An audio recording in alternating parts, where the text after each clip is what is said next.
Assalamu alaikum, Dr. Khaleda Edib, Consultant Medical Director at European Wellness Villa Medica Bangladesh Premier Center.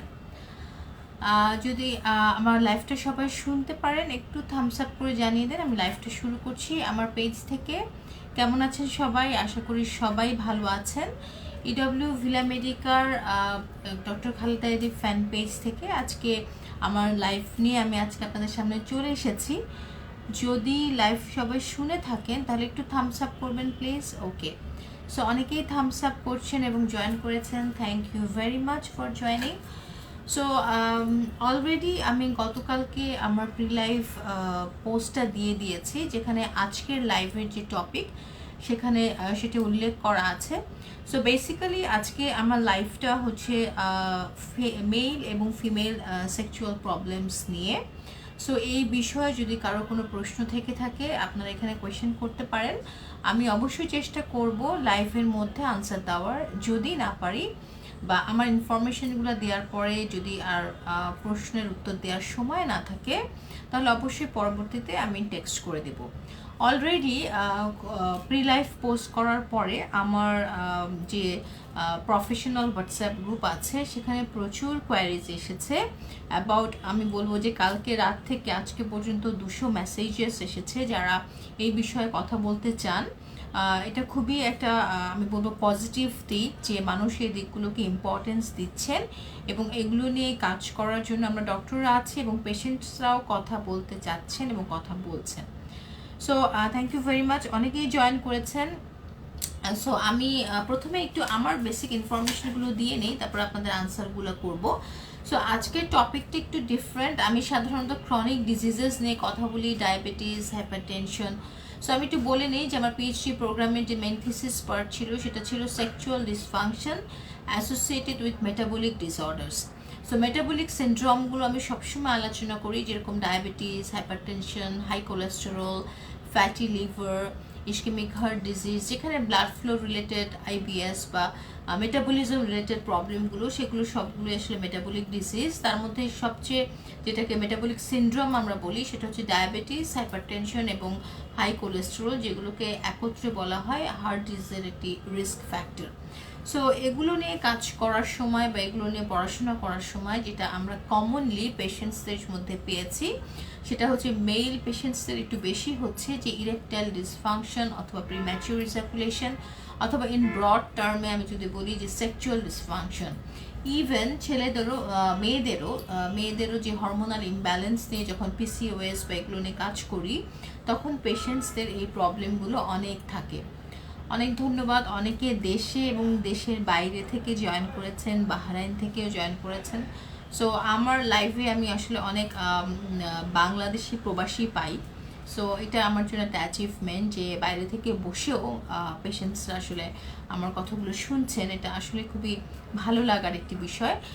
So আমি আমার একটা ঘটনা share করব, আমি আমার লাইভের আগে টপিকসগুলো বলে নিই।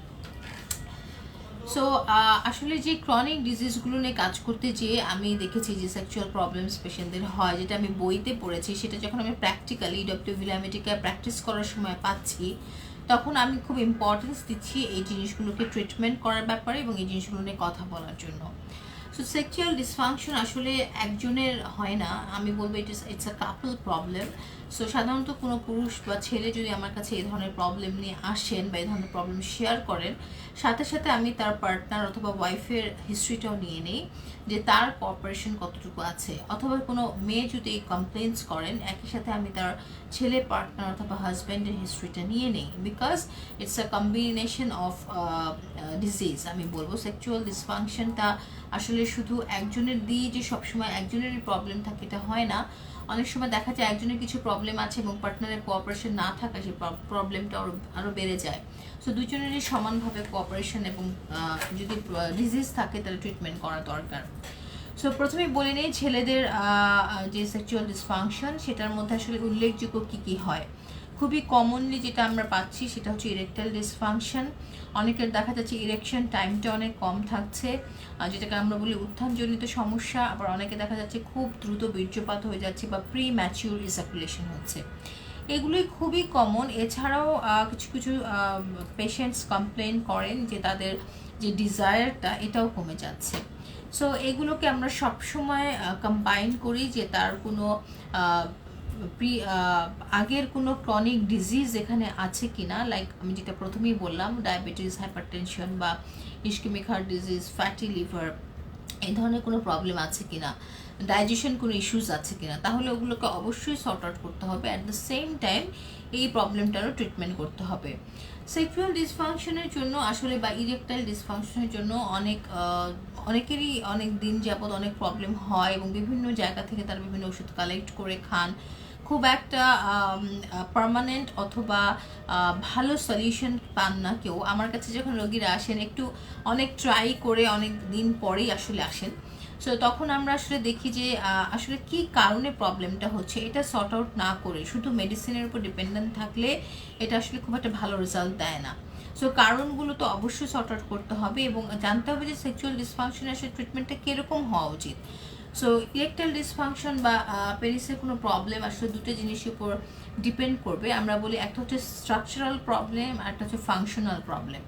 স্ট্রাকচারাল প্রবলেম হচ্ছে যদি পেনিসের স্ট্রাকচারে কোনো প্রবলেম থাকে, লাইক যদি মাসকুলার যে স্ট্রাকচারটা আছে সেখানে যদি কোনো ইস্যুস থাকে, এবং আরেকটা হচ্ছে যদি তাদের যে ব্লাড ভেসেলস বা রক্তনালী আছে, পেনিসের যে আর্টারিগুলো আছে পেনাসের, এগুলোতে যদি কোনো ব্লাড ফ্লো হ্যাম্পার হয়, সেই ক্ষেত্রে এটাকে আমরা স্ট্রাকচারাল প্রবলেম বলছি। আর ফাংশনাল প্রবলেম যেটা আমি বললাম যে যদি কোনো ক্রনিক ডিজিজের জন্য তার এই ধরনের প্রবলেম হয় তাহলে সেটাকে আমরা বলছি ফাংশনাল প্রবলেম। সো অনেক রোগী আছেন যাদের শুধু স্ট্রাকচারাল প্রবলেম থাকে, ফাংশনাল তেমন কোনো প্রবলেম থাকে না। অনেক ইয়াং পেশেন্টস আমরা পাই আমার চেম্বারে, ইভেন একদম 21 বছর থেকে 60-65 বয়স পর্যন্ত আসলে এই প্রবলেম নিয়ে রোগীরা আসছে। সো সব এইজই ট্রিটমেন্ট দরকার। সো অবশ্যই যদি সাধারণত যারা একটু ইয়াং পেশেন্ট তাদের স্ট্রাকচারাল প্রবলেমটাই বেশি থাকে, অনেকের পেরোনিস ডিজিজ থাকে, এগুলোর জন্য কিন্তু পিআরপি বা কিছু আধুনিক চিকিৎসা ব্যবস্থা আছে যেগুলো আসলে মেডিসিনের উপর ডিপেন্ডেন্ট না করে ন্যাচারালি আপনার বডিকে হিল করে আপনার এই প্রবলেমগুলো সলভ করতে পারে। সো সেই ক্ষেত্রে স্ট্রাকচারাল প্রবলেম থাকলে আমরা শুধু স্ট্রাকচারাল প্রবলেমটাই সর্ট আউট করার চেষ্টা করি। সাধারণত যারা একটা এইজিং পার্সন, যাদের ক্রনিক ডিজিজ আছে, তাদের ডেফিনেটলি কিছু ফাংশনাল কজেস থাকে, সো সেটাকেও সাইমালটেনিয়াসলি ট্রিটমেন্ট করতে হয়। তো ফাংশনাল ট্রিটমেন্ট যার যে ডিজিজ সেই ডিজিজ অনুযায়ী আমরা তো কনভেনশনাল মেডিসিন আছেই, তার সাথে আমরা রিজেনারেটিভ মেডিসিন, স্টেম সেল, এগুলোর মাধ্যমে ডায়াবেটিস বা হাইপারটেনশন, হাই কোলেস্ট্রল, এগুলোকে আরেকটু বেটারমেন্ট দেওয়ার চেষ্টা করি, আরও ইমপ্রুভ করার চেষ্টা করি, এবং অনেকেই হচ্ছে খুব ভালো ইমপ্রুভমেন্ট পাচ্ছেন। আর যেটা স্ট্রাকচারাল প্রবলেম সেটার জন্য আমরা ব্লাড ফ্লো ইমপ্রুভের জন্য করছি পি-শট বা পিআরপি ট্রিটমেন্ট, এবং মাসল স্ট্রাকচার অথবা নার্ভ স্টিমুলেশনের জন্য করছি shock wave treatment. So P-shot আসলে কি অনেকের প্রশ্ন থাকে, ইভেন আমার প্রি-লাইভে অনেকে প্রশ্ন করেছেন যে পি-শট ট্রিটমেন্টটা কি, what is this. So P-shot আমি এটা একটা ব্র্যান্ড নেমে বললাম, আসলে এটা আপনারা অনেকেই জানেন, এটা হচ্ছে পিআরপি থেরাপি বা পিআরপি ট্রিটমেন্ট, হ্যাঁ, যেটা আপনারা ফেস অথবা হেয়ারের জন্য অনেকেই নেন এবং অনেকের কাছে এটা খুব প্রচলিত পিআরপি ট্রিটমেন্টটা। সো এটাকেই আমরা পি-শট হিসাবে দিচ্ছি সেক্সুয়াল ডিসফাংশনের ক্ষেত্রে। পুরুষদের জন্য পি-শট এবং মেয়েদের জন্য আলাদা আছে, ওটা আমি মেয়েদের প্রবলেমটাতে পরে আসছি। সো পি-শট যদি থাকে দিতে হয় কাউকে, এটা অর্থ হচ্ছে প্লেটলেট রিচ প্লাজমা। তবে এই ক্ষেত্রে হেয়ার বা ফেসের ক্ষেত্রে হয়তো প্লেটলেট অনেক হাই কনসেন্ট্রেশন লাগে না, কিন্তু পি-শটের ক্ষেত্রে প্লেটলেটের খুব হাই কনসেন্ট্রেশন দরকার হয়। সো সেই অনুযায়ী পেশেন্টের কতটুকু দরকার, পেশেন্টের আদার প্রবলেম কি, সব কিছু দেখে বুঝে তারপর আসলে পি-শটটা করা উচিত। সো এটা আপনাকে অবশ্যই ব্লাড ফ্লো ইমপ্রুভে হেল্প করবে, এবং এর সাথে স্ট্রাকচারাল প্রবলেমের মধ্যে যেটা ইম্পর্টেন্ট মাসল ইমপ্রুভমেন্ট সেটা এবং নার্ভ স্টিমুলেশন, সেটা শক ওয়েভতে হবে। তো সবসময় স্ট্রাকচারাল প্রবলেম থাকলে এই কম্বিনেশনটা খুবই দরকার। আর শুধু ফাংশনাল প্রবলেমের জন্য আসলে হয় না, যখন ফাংশনাল প্রবলেম থাকে যেরকম ডায়াবেটিস, তাদের ক্ষেত্রেও কিন্তু মাসেল ওয়েস্টিং হয়। সো ফাংশনাল প্রবলেমের সাথে স্ট্রাকচারাল প্রবলেম যদি কম্বিনেশন করে ট্রিটমেন্ট করি তাহলে এটা খুব ভালো রেজাল্ট পাওয়া যায়। সো আজকেও আমি এরকম সেক্সুয়াল ডিসফাংশন অনেকগুলো রোগী দেখেছি। তো অনেকের প্রশ্ন ছিল, আসলে অনেকেই প্রশ্ন করেন বা অনেকে জানতে চান যে পি-শট বা প্লেটলেট রিচ প্লাজমা যে ট্রিটমেন্টটা, এই ট্রিটমেন্টটা কতটুকু সাকসেসফুল, কতটুকু অথেন্টিক। সো আমি যেহেতু একটু একাডেমিক সব কিছু পছন্দ করি, সো আমি সবসময় একটু রেফারেন্স দেওয়াই পছন্দ করি। সো আমাদের পেশেন্টদের জন্য আমি এই রেফারেন্সটা দিতে চাই যে আমরা অনেক রিসার্চ আছে, অনেক পেপারস আছে, তার মধ্যে খুব রিসেন্ট যদি আমি একটা পেপার আমার সামনেই খুলে রেখেছি জাস্ট ফর ইউর রেফারেন্স, যে পাবমেডে পাবলিশ হয়েছে 2021 জাস্ট এই বছর এপ্রিলে, যে কিভাবে প্লেট রিচ প্লাজমা ইরেকটাইল ডিসফাংশনকে খুব ভালোভাবে ট্রিট করছে। এবং এটা একটা ডাবল ব্লাইন্ডেড র্যান্ডোমাইজড এবং প্ল্যাসিবো কন্ট্রোল ক্লিনিক্যাল ট্রায়াল ছিল। এর অর্থ হচ্ছে যে কিছু রোগীকে পিসর দেওয়া হয়েছে যাদের ইরেকটাইল ডিসফাংশন আছে, এবং কিছু রোগীকে দেওয়া হয়নি। এরপর এটাকে আমরা বলছি যে কেস কন্ট্রোল স্টাডি যেটাকে বলে ক্লিনিক্যাল ট্রায়াল। সো কাউকে আমরা দুইটা গ্রুপকে ভাগ করা হয়েছে, কাউকে আমরা পিসর দিয়েছে, কাউকে দেয়নি। তো তাদের মধ্যে যে ইমপ্রুভমেন্ট আফটার 6 মান্থস দেখা গেল যে অ্যাবাউট যাদেরকে পিসর দিয়েছে তাদের ইমপ্রুভমেন্ট প্রায় 42% বেশি যাদেরকে পিসর দেওয়া হয়নি। এবং এটা কোনো রকম, এটা কেন ব্লাইন্ডেড স্টাডি, বিকজ এখানে তারা জানতো না যে কাদেরকে পিসর দিয়েছে কাদেরকে দেয়নি। তো যখন স্টাডি শেষ হয়ে গেছে, স্টাডি কন্ডাকশন, তখন তাদের একটা কোড ছিল, সেই কোডটাকে আনকভার করে দেখেছে যে যেই গ্রুপটাকে পিসর দেওয়া হয়েছে তাদের ইমপ্রুভমেন্ট অ্যাবাউট 50%-এর মতো, 42 to 50% বেশি যাদেরকে দেওয়া হয়নি। তাহলে it's a randomise control trial. এখানে অ্যাবাউট 60 পেশেন্টস ছিল, 60 পেশেন্টস ছিল। তো it's a very recent publication, এবং পাবমেড খুবই অথেন্টিকিটি মেডিকেল জার্নাল, সবাই জানেন। এবং NIH এর মাধ্যমে এটা পাবলিশ হয়েছে, national library of medicine, national centre for biotechnology information. So anyways এটা দেওয়ার উদ্দেশ্য বা এই রেফারেন্স দেওয়ার উদ্দেশ্য হচ্ছে যারা জানতে চান যে পিসট কতটুকু কার্যকরী, কতটুকু অথেন্টিক, এর চেয়ে বড় রেফারেন্স আর হতে পারে না, যে এটা নিয়ে পুরো ওয়ার্ল্ড ওয়াইড কাজ চলছে এবং সবসময় আমরা পজিটিভ রেজাল্ট পাচ্ছি। বাট আমরা যে মেডিসিনগুলো সাধারণত দিতে দেওয়া হয় রোগীদেরকে, সেগুলোর অনেক সাইড ইফেক্টস আছে। এগুলো পেশেন্টরা নিজেরাই এসে ডক্টরদেরকে বলেন যে এই মেডিসিনটা খেলে আমাদের মাথা ঘোরাচ্ছে বা খারাপ লাগছে, এবং ইন ফিউচারে খুব তাড়াতাড়ি আরও ড্যামেজ হয়ে যায়। সো অবশ্যই আপনাদের এটা মাথায় রাখতে হবে যে আপনার আসলে কী প্রবলেম, কীভাবে ট্রিটমেন্ট করলে আপনি একটা সফল রেজাল্ট পাবেন উইদাউট এনি সাইড ইফেক্ট। কারণ যাদের একটু বয়স বেশি হয়ে যায়, তাদের অনেক ইসকেমিক হার্ট ডিজিজ হওয়ারও রিস্ক ফ্যাক্টরে থাকেন তারা, সেক্ষেত্রে যতদূর সম্ভব হরমোন রিলেটেড মেডিসিনগুলোকে অ্যাভয়েড করা যায়, ন্যাচারাল ওয়েতে যে কোনো ডিজিজ ট্রিটমেন্ট করা যায় সেটা ভালো। সো এটা হচ্ছে আমি বললাম ছেলেদের জন্য পিসট এবং শকওয়েভের কম্বিনেশন, সাথে আমরা কিছু ন্যাচারাল সাপ্লিমেন্টস ইউজ করি যার মাধ্যমে আপনার বডিতে যে ছেলেদের যে সেক্স হরমোনসগুলো আছে ওগুলো যেন অ্যাক্টিভ থাকে এবং প্রোডাকশনটা ভালো হয়। তার সাথে অবশ্যই এটা ডায়েট প্ল্যান থাকে যেন আপনার সব সময় হরমোনগুলো অ্যাক্টিভ থাকে বডিতে। সো এটা হচ্ছে ছেলেদের জন্য। এখন সেম প্রবলেম মেয়েদের ক্ষেত্রেও হতে পারে। সো মেয়েদেরও কিন্তু আমি আরেকটা একটু কোয়েশ্চেন নিয়ে নিই। গত প্রি লাইভে একটা প্রশ্ন অনেকেই করেছেন যে প্রিম্যাচুর ইজাকুলেশন বা দ্রুত বীর্যপাতের এটা করণীয় কি। সো এক্ষেত্রেও কিন্তু পিসট অথবা খুব ভালো কাজ করে। এর সাথে আমরা জিঙ্ক সাপ্লিমেন্টটাকে খুব ভালোভাবে প্রেফারেন্স দিই। সো জিঙ্ক সাপ্লিমেন্ট প্রিম্যাচুর ইজাকুলেশনের জন্য খুব ভালো একটা সাপ্লিমেন্ট। এর সাথে তবে আমি বলবো না যে যাদের এই প্রবলেম হচ্ছে তারা নিজেরাই জিঙ্ক খেয়ে নেন, বিকজ এটা কোনো ফিক্সড ডোজ আছে যেটা ডক্টরই আপনাকে ঠিক করে দেবে। সো ডেফিনেটলি এই ধরনের প্রবলেম থাকলে অবশ্যই দক্ষ ডক্টরের পরামর্শ নিয়ে চিকিৎসা করাটা উচিত। সো এটা হচ্ছে আমার একদম মেইন সাজেশন বা ইনফরমেশন। কারণ আমার কাছে যখন রোগীরা আসেন তারা বিভিন্ন জায়গায় বিভিন্নভাবে বিভিন্ন নন মেডিকেল পার্সনসদের কাছে বিভিন্ন ট্রিটমেন্ট নিয়ে একদম যখন আর কিছুই করার থাকে না তখন আসলে আসে, যেটা আমাদের কারোরই কাম্য নয়। আমাদের কাম্য হচ্ছে আপনার আমাদের কাছে আসলে অবশ্যই আমরা একটা অথেন্টিক সায়েন্টিফিক ট্রিটমেন্ট দেবো যার মাধ্যমে আপনি উপকৃত হবেন। সো এটা বললাম ছেলেদের কথা। এরপর যদি মেয়েদের সেক্সুয়াল ডিসফাংশনের কথা বলি, সে মেয়েদেরও কিন্তু এই ধরনের প্রবলেম হয়। যেরকম মেয়েদের অনেকের দেখা যায় যে PCOS আছে, পলিসিস্টিক ওভারিয়ান সিনড্রোম আছে, অনেকে দেখা যায় অনেকে ইউটেরাসে কিছু টিউমার থাকে তখন সেটা হিস্টেরেক্টমি করে ফেলে বা ইউটেরাস ফেলে দেয়, অথবা পোস্ট মেনোপজ পিরিয়ড বা মাসিক বন্ধ হয়ে গেছে তারপরে, অথবা থাইরয়েডের ইস্যুস আছে, বিভিন্ন হরমোনাল ইমব্যালেন্সের জন্য বডিতে মেয়েদের কিন্তু একটা সময় সেক্সুয়াল ডিসফাংশন দেখা দেয়। সো এই ধরনের কীভাবে মেয়েরা আসলে বুঝবে যে তাদের সেক্সুয়াল প্রবলেম আছে? অবশ্যই তার পার্টনার বলতে পারবে ভালো, তবে একটা মেয়ে নিজেও ফিল করতে পারবে। প্রথম সাধারণত খুব কমন যে প্রবলেম বাংলাদেশে আমি মেয়েদের মধ্যে দেখি সেটা হচ্ছে ভ্যাজাইনা ড্রাইনেস বা ড্রাইনেস অফ ভ্যাজাইনা। সো এইটা খুবই ইম্পর্ট্যান্ট এবং এটার জন্য অনেক মেয়েরাই এই জিনিসটাকে ভয়ও পান। সো এই ড্রাইনেস অফ ভ্যাজাইনাকে আসলেই ট্রিটমেন্ট করা উচিত, এবং এটা আসলে ট্রিটমেন্ট আছে, এবং এটা হরমোনাল ইমব্যালেন্সের জন্য হয়। সো এটার জন্য অনেকেই হরমোন রিপ্লেসমেন্ট থেরাপি নেন অথবা দেন, বাট আমি এটা সাজেস্ট করবো না। প্রথমেই বলেছি হরমোন রিপ্লেসমেন্ট বা HRT ট্রিটমেন্ট কিছু কিছু ক্ষেত্রে অবশ্যই খুবই ভালো, বাট কিছু কিছু ক্ষেত্রে এটা কিছু সাইড এফেক্টসও আছে। সো আমরা চেষ্টা করবো ন্যাচারাল উপায়ে, এই ঠিক একইভাবে যেভাবে পিশট করা হচ্ছে সেভাবে আমরা কিন্তু ওশটও করতে পারি, PRP। সো এটা আমরা ইনজেক্টেবল একটা প্রসিডিউর, এবং পিশট কিন্তু একটা injectable procedure. So but without, আমি বলবো একদমই পেইন থাকে না, পেইনলেস। কারণ পিশট ওশট যেটাই করি না কেন পেশেন্টকে একটা নামিং ক্রিম লাগিয়ে রাখা হয়।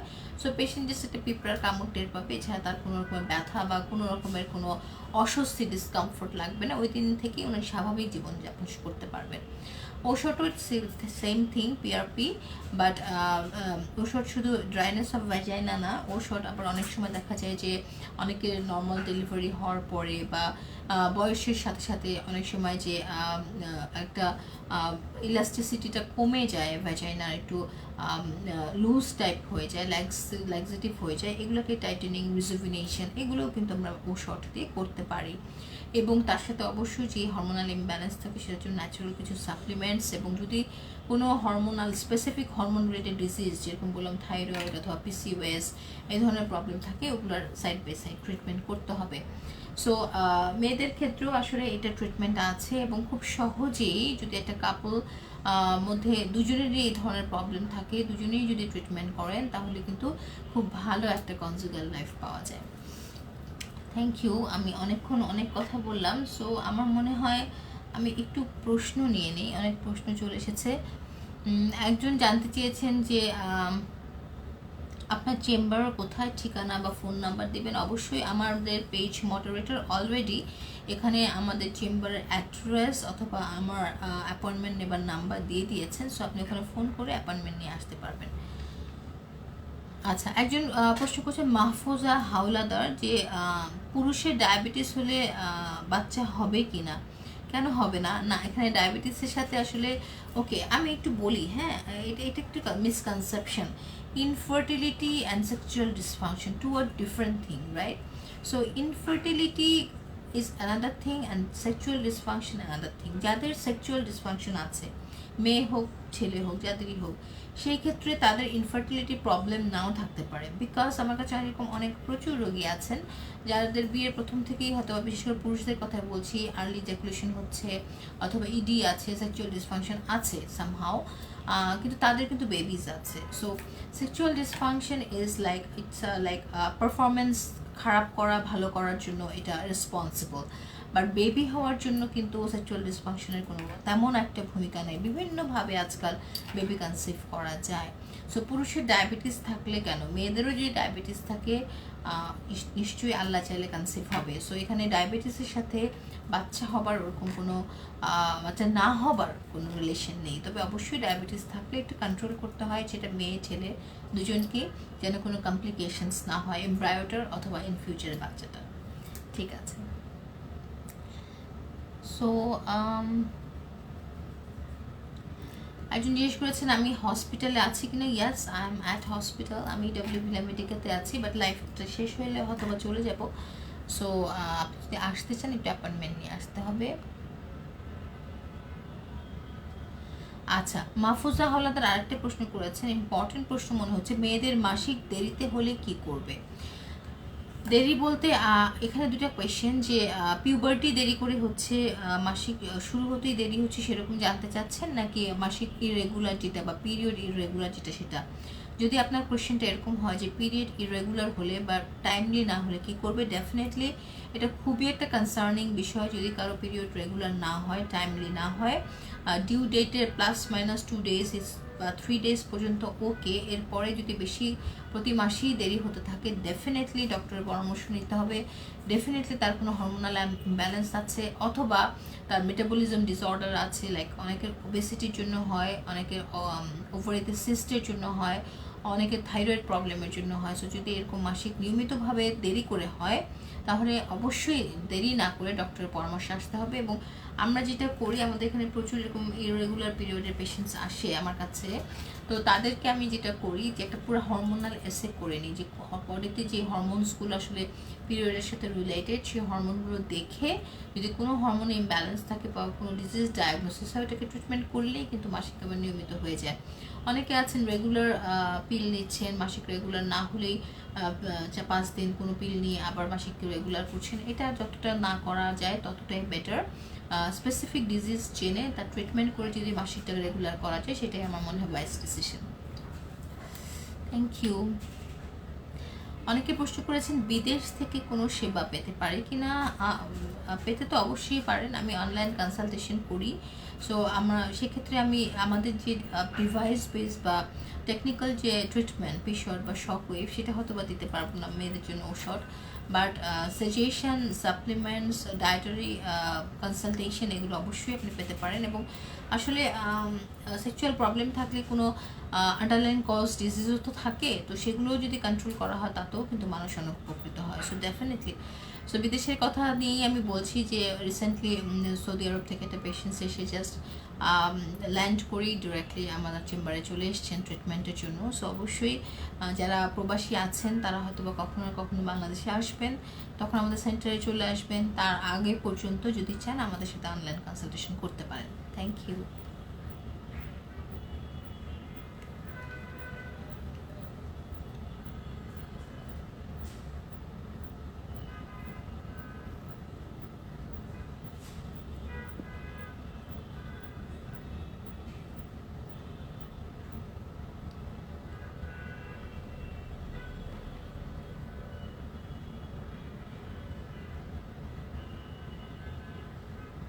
ওকে, আচ্ছা, একজন লিখেছেন ম্যাডাম আপনাকে ইনবক্সে SMS দিয়েছিলাম আজাদ। ওকে, সো আসলে আমার ইনবক্সটা আমার ফ্যান পেজ, সরি আমার মনে হয় এটা ভুলে গেল, sorry sorry for the inconvenient. So একজন বলছিলেন যে ইনবক্সে মেসেজ করেছিলেন, আনসার করা হয়নি মনে হয়। সো আমার পেজটা আসলে আমার পেজ মডারেটর দেখছেন, সো ডেফিনেটলি আমি ওনাকে বলে দেবো আপনার কোশ্চেন আনসার করে দিতে। সো ফ্যাটি লিভার নিয়ে একটা প্রশ্ন এসেছে, আমি একটু ইন্টারেস্টেড। মোহাম্মদ ইমন, আপু আমার ফ্যাটি লিভার গ্রেড 1 হয়েছে, এখন আমি কোনো ওষুধ খাবো বা কোনো সমাধান আছে কি? অফকোর্স। সো ফ্যাটি লিভার আসলে লিভার সিরোসিস অথবা ক্রনিক লিভার ডিজিজের একটা প্রথম ধাপ হতেও পারে। সো ফ্যাটি লিভারকে একদম অ্যাভয়েড করবেন না। যদি ফ্যাটি লিভার থাকে সেটা গ্রেড যেটাই হোক না কেন, খুব প্রাইমারি স্টেজ হলে খুবই ভালো, এটাকে খুব তাড়াতাড়ি রিভার্স করা যাবে। মেডিকেশন আমরা সাধারণত সাপ্লিমেন্ট ইউজ করি, ই ক্যাপ নিতে পারেন, অনেক সময় ক্রিল অয়েল নিতে পারেন। বাট আই উইল সাজেস্ট, আমরা আসলে এই লাইভে যে মেডিসিনগুলো সাজেস্ট করি এটা ফর একটা জেনারেল একটা আইডিয়া, বাট ইটস বেটার যে আপনি ভিজিট করেন এবং আপনার ফ্যাটি লিভার কেন হয়েছে, শুধু এনজাইম বেশি নাকি ট্রাইগ্লিসারাইড বেশি নাকি কোনো হেপাটাইটিস এখানে আছে, একটু এক্সক্লুড করে নিয়ে দেন আপনাকে প্রেসক্রিপশন করলে that is very good decision. Otherwise এভাবে শুধু লাইভে যদি ওষুধ বলে দেওয়া হয় it's not professional actually. So আর লিভার ডিটক্স প্রোগ্রাম আছে রিজেনারেটিভ মেডিসিনের ক্ষেত্রে, আমি সেটা আপনাকে অফার করতে পারি, হুইচ ইজ ভেরি গুড। যে ফ্যাটি লিভার হলে কী হয়, যে ট্রাইগ্লিসারাইড সাধারণত ফ্যাট সেলস ক্রিয়েট করে লিভার কোষ বা হেপাটোসাইটসের মধ্যে জমে যে লিভার কোষগুলোকে শক্ত করে ফেলে। সো সেক্ষেত্রে লিভার তার ফিল্ট্রেশনের কাজটা প্রপারলি করতে পারে না, তখন আমরা ডিটক্স প্রোগ্রামের মাধ্যমে ওই ময়লা আবর্জনাগুলোকে সরিয়ে ফেলে লিভারকে ফাংশনিংটা অনেক বেশি করিয়ে দিই, তখন দেখা যায় যে ফ্যাটি লিভার রিভার্স হচ্ছে। আবার অবশ্যই আমাদের ডায়েটিশিয়ান আছেন, তারা আপনাকে ফ্যাটি লিভারের জন্য ভালো একটা সাজেশন দিবেন। সো সব কিছু মিলে যদি আপনার ট্রাইগ্লিসারাইড বেশি থাকে সেটাও কন্ট্রোলে আসতে হবে। সো অবশ্যই ফ্যাটি লিভারের ট্রিটমেন্ট আছে, এবং যেহেতু আপনি গ্রেড 1-এ আছেন, so as early as possible treatment নিলে আপনি ভবিষ্যতে খুব খারাপ কিছু থেকে বেঁচে যেতে পারেন আল্লাহর রহমতে। Thank you. নাফিজ ইমতিয়াজ প্রশ্ন করছেন সপ্তাহে কয়দিন বসেন? আসলে আমি সপ্তাহে 6 দিন বসি সাধারণত, তবে আমার ফিক্স কোনো ডেট নেই কোন দিন আমার ডে অফ। সো একটু যদি আসতে চান অ্যাপয়েন্টমেন্ট নিয়ে আসতে হবে।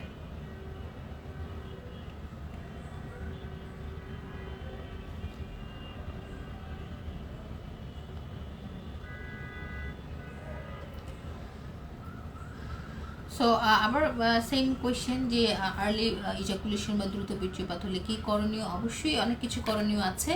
অলরেডি আপনি কষ্ট করে আমার লাইফটা একটু ব্যাক করে দেখে নেবেন, তাহলে বুঝতে পারবেন যে আমরা পিএমই বা প্রিম্যাচুর ইজাকুলেশন ট্রিটমেন্টটা কীভাবে করছি। Thank you. আনোয়ার হোসেন প্রশ্ন করেছেন, আপু হাঁচি বেশি সর্দি লেগেই থাকে, কি সমস্যা? ওকে, সো এটা আসলে কিন্তু ক্রনিক অ্যালার্জি থেকে হতে পারে। সো কন্টিনিউয়াস স্নিজিং অথবা কন্টিনিউয়াস যেটাকে আমরা বলি রানিং নোজ, সো এই ক্ষেত্রে কিন্তু অ্যালার্জি একটা বড় বিষয়। সো আপনার অবশ্যই একটা অ্যালার্জি টেস্ট করে নেওয়া উচিত যে আপনার অ্যালার্জি যে প্যারামিটার সেটা নর্মাল আছে কিনা, কোনো খাবারে প্রবলেম হচ্ছে কিনা, অথবা কোনো ডাস্টে হচ্ছে কিনা, ইভেন আপনি যে কাপড়টা পরছেন সেই ফেব্রিকটাতেও আপনার সমস্যা হতে পারে। সো অবশ্যই আমি সাজেস্ট করবো একটা অ্যালার্জি টেস্ট করে নিতে, প্যানেলটা পুরোটা চেক করতে, কোন ধরনের ডাস্ট, কোন ধরনের ফেব্রিক্স, কোন ধরনের খাবারে আপনার প্রবলেম আছে। দেন ডেফিনেটলি আমরা এখানে ক্রনিক অ্যালার্জির জন্য ওজোন ট্রিটমেন্টটা করি, which is very helpful for chronic allergic patients. Recently আমি একটা এক্সিমার পেশেন্ট, সোরিয়াসিস পেশেন্টকে করুন ওজোন ট্রিটমেন্টটা করছি, হুইচ ইজ মানে সিমস যে খুব ভালো কাজ করছে। হ্যাঁ, যে পেশেন্ট একটা সময় কন্টিনিউয়াস স্টেরয়েড ইউজ করতো, তার স্টেরয়েড নেবার এবং স্টেরয়েড লাগাবার, টপিক্যাল স্টেরয়েড লাগাবার ফ্রিকোয়েন্সি অনেক কমে এসেছে। সো ওজোনের আসলে ভূমিকা প্রচুর ওজোন ট্রিটমেন্টের। সো ওজোন ট্রিটমেন্ট নিয়ে আমার আরও লাইভ আছে, রেকর্ডিং আছে আমার এই পেজে, একটু স্ক্রল করে দেখে নেবেন।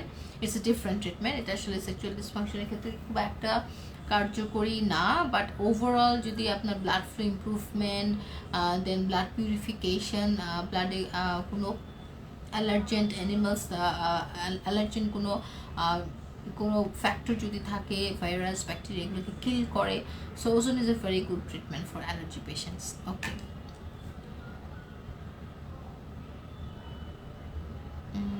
অনেকেই চেম্বার কোথায় জিজ্ঞেস করছেন, আমাদের চেম্বারের অ্যাড্রেস অলরেডি দিয়ে দিয়েছে আমাদের পেজ মডারেটর, প্লিজ দেখে নেবেন। ওকে, একজন শাওন খান ম্যাডাম চিয়া সিড নিয়ে কিছু কথা বলেন। আসলে চিয়া সিড এখন সবাই জানে, হ্যাঁ, খুব ভালো একটা chia seed. It's not my topic today, আজকে আমার টপিক না, বাট চিয়া সিড আসলে একটা ভালো কি বলবো, একটা ভালো অভ্যাস যেটা আসলে সবাই আজকাল করছে। চিয়া সিড হতে পারে, অথবা অনেকে নিচ্ছে ফ্ল্যাক্স সিড, হ্যাঁ, যেটা সকালবেলা খালি পেটে একটু হালকা কুসুম লিকুয়ার্ম গরম পানিতে, হালকা কুসুম গরম পানিতে যদি মিশিয়ে খাওয়া হয়, আপনার ডাইজেশন সিস্টেমটা খুব ভালো থাকে। এটা একটা সিড বীজ, হ্যাঁ। সো আপনার টয়লেটটা খুব ক্লিয়ার হবে, আপনার অ্যাসিডিটি বা গ্যাস্ট্রাইটিস ইস্যুস থাকলে সেটা সর্ট আউট হবে।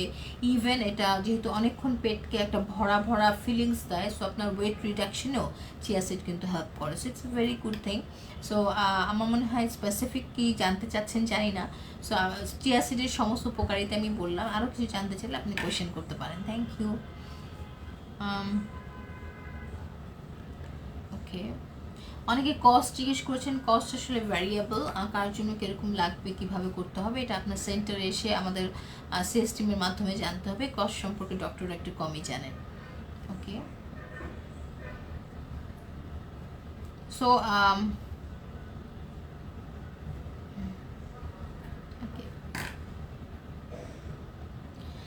সো ফার আমার মনে হয় আজকে আমি লাইভের প্রায় শেষ পর্যায়ে।